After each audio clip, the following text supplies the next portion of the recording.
नमस्कार दोस्तों, मैं नितेश गुप्ता आपका स्वागत करता हूं आप सभी का हमारे आज के पॉडकास्ट में। आज के समय हम डिस्कस करेंगे आज के दिन की 5 बड़ी खबरें जिनसे आपको और हमको हमारे जीवनों में इम्पैक्ट आएगा और किसी न किसी तरह से हमको इसका इम्पैक्ट आगे देखने मिल सकता है। और तो और हम इससे एक चीज़ और भी कहना चाहेंगे कि इस माध्यम द्वारा जो वीडियोस हम बना रहे हैं, आपको बहुत ज़्यादा हेल्प मिलेगा अगर आप यूपीएससी, पीएससी, एसएससी किसी भी तरह एग्जाम में अगर आप हेल्प पढ़ाई कर रहे हो। करंट अफेयर्स हम जो डिस्कस करते हैं, इससे आपको डेफिनेटली एक तरीके से आपको बहुत बड़ा हेल्प मिलेगा अगर आप उसको हमको सुनते हो और अपने दोस्तों के संग शेयर करते हो। हम कोशिश करेंगे कि हम करंट अफेयर्स को जितना हो सके उतने बारीकी से डिटेल में समझें और आपके एग्जाम्स में भी जो क्वेश्चंस आते हैं उनसे भी रिलेटेड हम लोग आगे वीडियो जरूर बनाएंगे। तो वेलकम करते हैं हमारे प्रिय मित्र अंतनु जी का। नमस्कार अंतनु जी, वेलकम है आपका, स्वागत करते हैं। नमस्कार। आज हम 5 टॉपिक के ऊपर बात करेंगे जो आज दिन के सबसे इम्पोर्टेंट महत्वपूर्ण टॉपिक्स हैं। और हम उम्मीद करते हैं इससे जो छात्र हमें देख रहे होंगे इनसे उनको भी कुछ ना कुछ एग्जाम में जब वो पढ़ेंगे या पढ़ाई कर रहे होंगे उनको भी डेफिनेटली कुछ हेल्प मिलेगा। तो शुरू करते हैं हमारे पहले टॉपिक के साथ। अंतनु जी, आपका स्वागत है फिर से एक बार।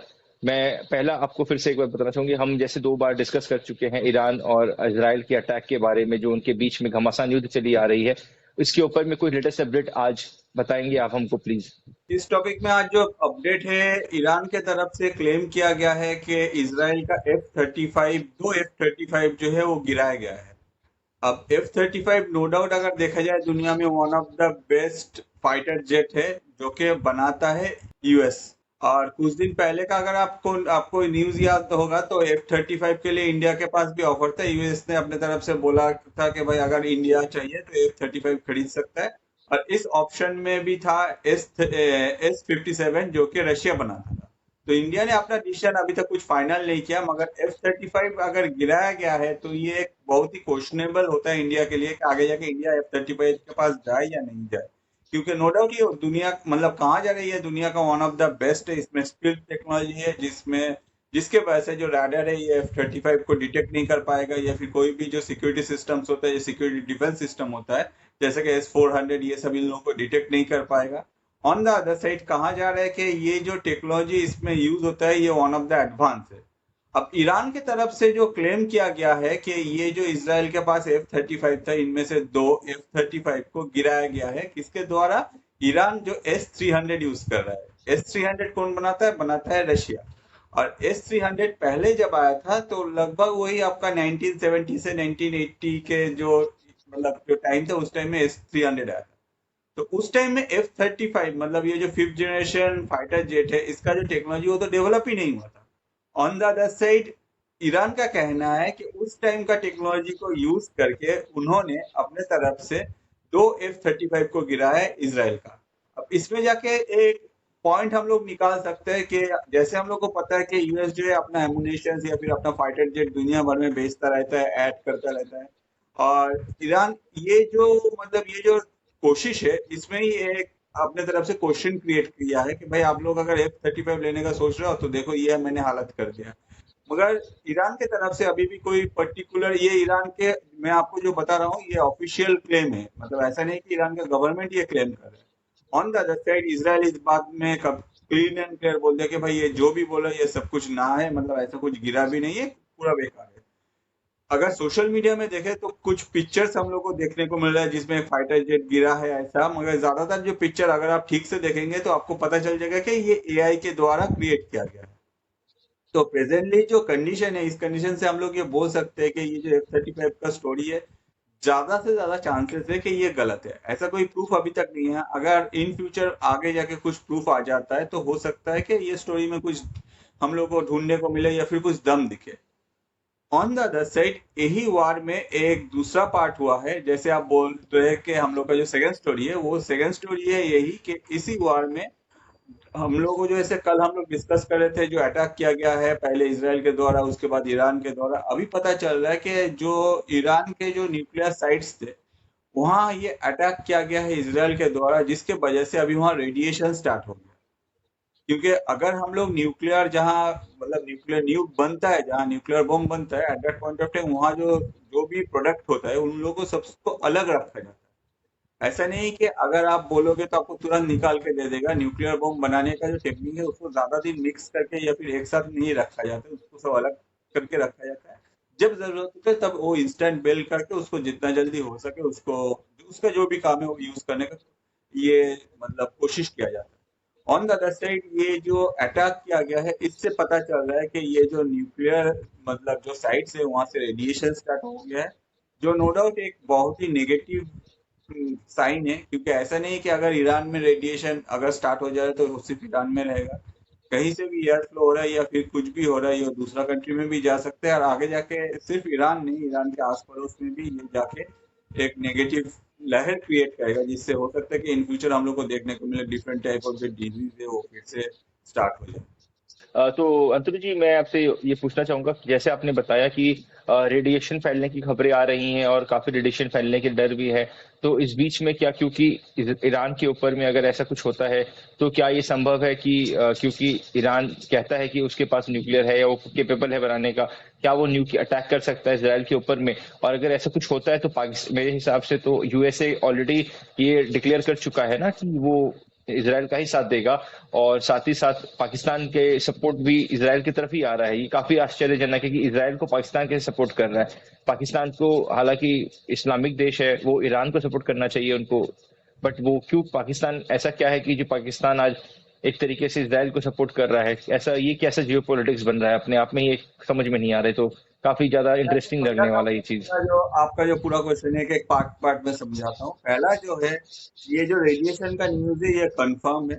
अगर हम लोग ये रेडिएशन से बचना चाहते हैं तो जो किया जाता है कि बोरॉन बोल के एक मेटल है, उसको यूज किया जाता है कि जहां भी ऐसा कुछ रेडिएशन हो रहा है वहां वो स्प्रे किया जाता है कि रेडिएशन घट जाए। ये जो न्यूज था, एक टाइम में न्यूज आ रहा था कि पाकिस्तान में भी रेडिएशन स्टार्ट हुआ, तो उस टाइम में कहा जा रहा था कि भाई जो बोरॉन है वहाँ वहां फेंका जा रहा है, आगे जाके ये रेडिएशन बंद हो। ऑन द अदर साइड आपका जो क्वेश्चन था कि आगे जाके क्या इजराइल के ऊपर अटैक हो सकता है, ऐसा न्यूक्लियर अटैक, इजराइल के ऊपर न्यूक्लियर अटैक होने का कोई चांसेस नहीं है, क्योंकि इन लोग का जो न्यूक्लियर डेवलपमेंट हो रहा था उसको इसराइल बहुत दिन से मॉनिटरिंग कर रहा है, बहुत सालों से, जिसके वजह से इसराइल को पता था कि अभी ये जो है ये फाइनल स्टेज में है।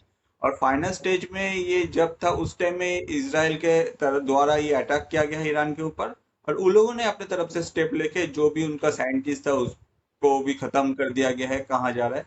ऑन द अदर साइड देखा जाए, जो जो लोकेशन में ये डेवलप होता था ये अंडरग्राउंड में हो रहा था मेनली, सब लोकेशन के ऊपर अटैक किया गया है, और वो भी पिन पॉइंट अटैक। तो कोई चांसेस नहीं है कि ईरान का जो न्यूक्लियर प्रोग्राम है वो अभी इंस्टेंट डेवलप हो जाएगा और इसराइल के ऊपर अटैक करेगा। On the other side Israel अपने तरफ से कुछ भी चाहे वो कर सकते हैं। हाँ, इसराइल के ऊपर अटैक जरूर होगा ईरान के द्वारा, अगर वो बैलिस्टिक मिसाइल्स या फिर दूसरा कोई मिसाइल्स, उसमें न्यूक्लियर अटैक होने का कोई चांसेस नहीं है। अब आपका जो नेक्स्ट क्वेश्चन था कि पाकिस्तान, प्रेजेंटली हम लोग देख रहे हैं, जैसे मैंने आपको कल भी कहा था कि जो ये नूर खान एयरबेस है उसको कम्प्लीटली यूएस ने ले लिया है। तो आगे जाके अभी जो प्रेजेंट सिचुएशन है, इस सिचुएशन में जो, जैसे हम लोग को पता है कि भाई पाकिस्तान जो कंट्री है ये ऑलवेज इसमें टैग लगा रहता है फॉर सेल। आप पैसा दो, आप पाकिस्तान में आपको कुछ भी चाहिए पाकिस्तान बोलेगा हाँ भाई ये ले लो। अगर आपको बलोचिस्तान चाहिए, जैसे वो खड़ी बलोचिस्तान वाला पार्ट जो है वो चाइना को भेज दिया कि भाई आप लोग जाओ यहाँ माइनिंग करो, तो पाकिस्तान में फॉर सेल लगा ही रहता है। या फिर अगर आप चाहे तो फॉर रेंट भी ले सकते हो। तो अगर आपको कुछ दिन के लिए पाकिस्तान चाहिए, आप बस उनका जो मिलिट्रीज है उन लोगों को पैसा दे दो, आप लोग वो मिल जाएगा। तो पाकिस्तान का वही है, पाकिस्तान में कोई ऐसा नहीं है कि जैसे हम लोग के साथ रशिया क्या क्या है, कुछ भी होते तो रशिया इंडिया के लिए स्टैंड लेते हैं या फिर इंडिया रशिया के लिए स्टैंड लेता है, मगर पाकिस्तान का क्या है, पाकिस्तान किसी के लिए भी स्टैंड ले सकता है। आज आज यूएस के लिए ले रहा है, कल चाइना के लिए लेगा, और इन फ्यूचर में पता नहीं कौन कौन कंट्री के लिए लेगा। ये जो एंगल बैठता है कि भाई रिलीजियस या फिर जो मुस्लिम कंट्रीज अगर आप देखें तो ज्यादातर मुस्लिम कंट्रीज आज के डेट में भी ईरान के साथ स्टैंड नहीं ले रहा है। क्यों? क्योंकि इसके पीछे और एक मेजर रीजन है यूएस। यूएस के साथ आज के डेट में हम लोग जैसे देखे, डोनाल्ड ट्रम्प के साथ जो मुस्लिम कंट्रीज है उन लोग का जो रिलेशन है वो अच्छी तरह से ग्रो कर रहे हैं, हर कंट्री सिवाय पाकिस्तान को। अगर आप देखें ज्यादातर जो मुस्लिम कंट्रीज है वो लोगों को पता चल गया कि भाई ये लोग इतना सालों से जो ये रिलीजियस टोकन को यूज करके हर कोई बोलता है कि भाई मुस्लिम कंट्री इकट्ठा हो या फिर एक के ऊपर अटैक करेगा तो हम सब एक इकट्ठा है, तो ये कॉन्सेप्ट अभी चलने वाला नहीं है। हर कंट्री, अगर आप सऊदी में भी देखें, अरब में भी देखें, तो हर कंट्री जो है वो अपने तरफ से खुद के इकोनॉमी में ज्यादा इंटरेस्टेड है, एक्सेप्ट पाकिस्तान। जिसके वजह से पाकिस्तान क्या स्टैंड ले रहा है या फिर पाकिस्तान क्या कर रहा है, दूसरा जो मुस्लिम कंट्रीज है वो लोग इसमें इंटरेस्टेड नहीं है। ऑन द अदर साइड इस बार अगर आपका जो नेक्स्ट क्वेश्चन था कि ये सब होने के बाद आगे जाके यूएस का जो स्टैंड है, यूएस का क्लियर स्टैंड है, और वो भी जो स्टैंड है वो इसराइल के साथ। अगर यूएस अपने तरफ से नेक्स्ट स्टेप में जाता है तो हम लोग ये देख सकते हैं कि यूएस अभी हेल्प कर रहे हैं इसराइल को डिफरेंट लोकेशन या फिर डिफरेंट वे से, जो कि पब्लिक नहीं किया जा रहा है। मगर यूएस अगर आगे जाके अगर ईरान अपने तरफ से कुछ और भी नेक्स्ट लेवल का स्टेप लेने का कोशिश करते हैं, एट दैट पॉइंट ये भी हो सकता है कि इस वार में यूएस ओपनली आ जाए और आके खड़ा हो जाए इसराइल के साथ एक ढाल बन के। इस कहानी के ऊपर हम लोग और भी जैसे जैसे आगे बढ़ते जाते हैं, हम लोग इसके ऊपर में अपना पूरा बरकरार रखेंगे। हमको जो भी इंफॉर्मेशन मिलता है हम जरूर शेयर करेंगे बाकी सबके साथ, अपने सब दर्शकों के साथ। इतनु जी, हमारा जो तीसरा आज का डिस्कशन रहेगा वो इस चीज को लेके रहेगा कि आज 27 इयर्स बाद साउथ अफ्रीका पहली बार कोई आईसीसी टूर्नामेंट जीता है, टेस्ट चैंपियनशिप आईसीसी की तरफ से जो होती है। आज साउथ अफ्रीका जीत चुका है ऑस्ट्रेलिया के अगेंस्ट में, और ये काफी अच्छा टेस्ट मैच चला 4 दिन में। आज फोर्थ डे था, कल फिफ्थ डे था, बट फोर्थ डे में खत्म हो गया। दोनों ही टीम ने काफी अच्छा प्रदर्शन करने की कोशिश की, बट ऑस्ट्रेलिया आज हार गया है और रैंकिंग में साउथ अफ्रीका ने ऑस्ट्रेलिया को पिछाड़ दिया है। और इसके साथ ही साउथ अफ्रीका आज पहली बार आईसीसी चैंपियंस ट्रॉफी जीता है। तो ये हमारा थर्ड न्यूज था। और फोर्थ न्यूज हमारा ये रहेगा कि जो दुर्घटना हुई थी अहमदाबाद में, काफी दुखद थी वो। इसके ऊपर में एक एसआईटी जांच बिठाई गई है गवर्नमेंट द्वारा, और एक जो बोइंग जो प्लेन है उसके ऊपर में भी बहुत ही ज्यादा एक 25 लाख रुपए की एक सम निकाला गया है गवर्नमेंट द्वारा, जिसके ऊपर में वो केवल उसके ऊपर में जांच और के ऊपर में खर्च करेंगे कि क्या दिक्कत हुई थी। और बाकी जितने भी बोइंग की प्लेन है, जारी फ्लीट है, उन सबको इंटरस्पेक्ट करने की बात कही जा रही है। और इससे ऑलरेडी पता किया नहीं, गया शायद है हो सकता है जो नितिन जी, ऑलरेडी ये क्या गया है। सॉरी। पहला जो जांच है वो एग्जैक्टली अब मैं आपको बता दूं, 7 टीम से अलग अलग, उनमें से काफी जो है वो आपका यूके से भी बिलोंग करता है, एक टीम है यूएस से, और इंडियन टीम भी है। हर कोई अलग अलग टीम जो अपने तरफ से जांच कर रहा है।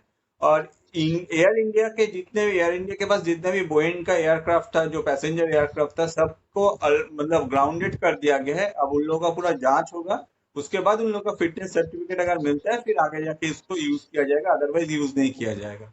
तो ये एक अच्छा। स्टेप लिया गया है जो कि काफी अच्छा है। अगर हम लोग देखें जो इंडियन एविएशन इंडस्ट्री इतना फास्ट ग्रो कर रहा है, ये सिक्योरिटी मेजर्स जो अभी किया जा रहा है, ये बहुत ही एक अच्छा चीज है। अच्छा अतनु जी, क्या वो ब्लैक बॉक्स जो रिकवरी हुई थी उसके ऊपर में कोई जानकारी आई है?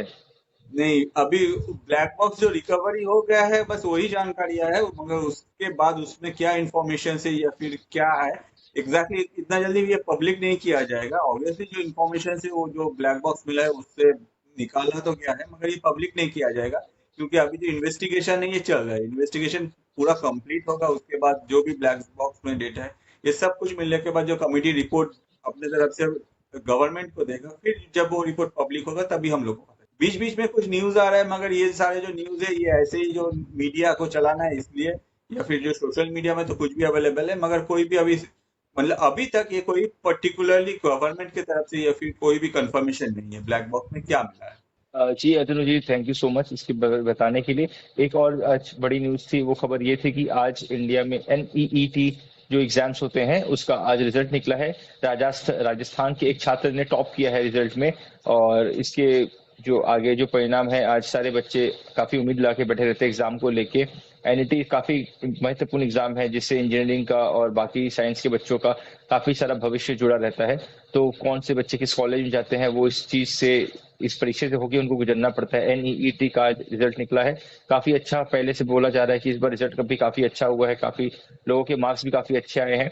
और इट्स अ गुड न्यूज कि काफी सही समय से रिजल्ट आ गया और पॉजिटिव रिजल्ट आया है काफी। और इसके अलावा तनु जी, आज के लिए हम 5 खबरें हो गई हमारी शायद आज तो, नितेश जी, मैं या आपसे कुछ और जानना है आप? चाहूंगा कि नेक्स्ट वीक में मार्केट का कुछ प्रेडिक्शन कर दीजिए कि कैसे क्या होने वाला है शेयर मार्केट में, क्योंकि आज तो मतलब अ, संडे हो ही गया है, जी मंडे आज से स्टार्ट होने वाला है जी मार्केट। जी जी जी, एक्चुअली अतुल जी, मैं जानता था आप ये पूछोगे, बट क्या है कि आज शनिवार है, आज मार्केट बंद रहा है। हाँ, बट एक बड़ी खबर आज मार्केट में ये जरूर आई है कि क्योंकि टाटा ग्रुप के तरफ से आज जैसे ये अनाउंसमेंट किया गया था कि वो सारे विक्टिम्स को 1 करोड़ रुपए करके देंगे, तो लगभग लगभग 250 करोड़ रुपए उनके अकाउंट से एक तरीके से डेबिट हो जाएंगे। और एक तरह का फाइनेंशियल बर्डन है कंपनी के ऊपर जो आया है। एक तो एयर इंडिया ऐसी है डूबी हुई कंपनी थी जिसको टाटा ने अपने अंदर लेके काफी कोशिश किया था इसको अच्छे से सस्टेन करके, क्योंकि एक एयर इंडिया से गवर्नमेंट कंपनी, गवर्नमेंट ने खुद रिक्वेस्ट किया था टाटा से कि आप इसको संभाल लो, नहीं तो ये गवर्नमेंट कंपनी बंद हो जाने के कतार पे आ चुकी थी। अब टाटा ने इसको संभाला है, और टाटा क्योंकि टाटा ग्रुप है तो उन टाटा सन्स के चेयरमैन ने अनाउंस किया है कि हर एक विक्टिम को 1 करोड़ रुपए दिया जाएगा। तो ये जो 1 करोड़ रुपए आएंगे वो टाटा सन्स के प्रॉफिट से ही आएंगे, और आने वाले समय में हमको दिखने को मिलेगा कि टाटा के प्रॉफिट में से थोड़ा सा एक अपने को नेगेटिव इम्पैक्ट दिखेगा, जिससे टाटा के शेयर्स थोड़े गिर सकते हैं। तो ये एक चीज है जो कंफर्म रहेगा कि टाटा के शेयर्स पे डेफिनेटली इम्पैक्ट पड़ने वाला है। टाटा सन्स की तरफ से है तो टाटा सन्स वो है जो सारे के सारे कंपनीज को देखभाल करती है, समझ लीजिए वो मदर कंपनी है। Tata sons the mother company of all the Tata companies. तो टाटा के अंदर में जितनी भी कंपनीज आती है, चाहे वो टाटा केमिकल हो, टीसीएस हो, टाटा मोटर्स हो, टाटा स्टील हो, या एक्स वाई जेड टाटा की जितनी भी कंपनी हो, उन सबको जोड़ के जो एक कंपनी बन खड़ी होती है उसको बोलते हैं टाटा सन्स। और उनके चेयरमैन ने अनाउंसमेंट किया है। तो ये काफी बड़ा एक खबर है, और जिससे हो सकता है हमको देखने मिलेगा कि कमिंग वीक्स में टाटा के शेयर्स पे थोड़े इफेक्ट पड़े। एक और है खबर जो फोर्स मोटर को लेके भी आई है। फोर्स मोटर के काफी अच्छे रिजल्ट से आने की उम्मीद हो रही है। उनके शेयर्स आज काफी ऑलरेडी 12,000 रुपए पे आ चुके हैं। तो फोर्स मोटर के चांसेस है कि काफी अच्छे उसके रिजल्ट्स आने के चांसेस काफी हाई हैं, अच्छे रिजल्ट्स आने के चांसेस हैं।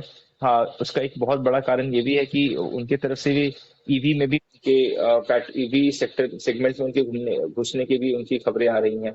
और एक और ईवी से याद आया कि रॉयल एनफील्ड ने अपना एक ईवी बाइक लॉन्च किया है। रॉयल एनफील्ड हो गया, यानी कि आपके आइचर मोटर्स उनके लिस्टेड कंपनी का नाम हो गया। और रॉयल एनफील्ड की तरफ से जैसे आज ही हमने पढ़ा था कि एक इलेक्ट्रिक बाइक भी लॉन्च की गई है। हो सकता है, हो क्या सकता है, ये तो काफी रॉयल एनफील्ड खुद इतनी अच्छी ब्रांड है कि इनके जो भी अगर क्या आप ये बाइक निकालोगे। वेहिकल है, टू व्हीलर है और ये इंडिया में लॉन्च हो गया है? टू व्हीलर है। नहीं नहीं, टू अच्छा। व्हीलर है। अभी उसका एक प्रोडक्ट डेमो ऐसा लॉन्च किया ये गया है। प्रोडक्ट। इस पे काम अच्छा। चल रहा है बहुत ही। हाँ, उस बहुत ही जल्दी वो मार्केट में लॉन्च, उस रियल प्रोडक्ट बहुत ही जल्दी इसके लॉन्च होने की आसार है। इसके मॉडल की भी काफी अच्छी काफी सुंदर तरीके से बनाया गया, और it's mostly a bikes not a scooty. तो जनरली हम लोग जब ई बाइक्स बोलते हैं तो हम लोग स्कूटी ही अपने को दिखने को मिलती है, चाहे वो हाँ। ओला की इलेक्ट्रिक बाइक्स हो या एथर की बाइक्स हो।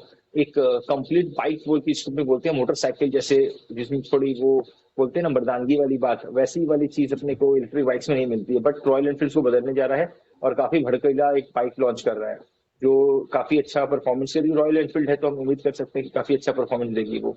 तो इससे आइचर मोटर के शेयर पर भी डेफिनेटली अच्छे प्रभाव ही पड़ेंगे।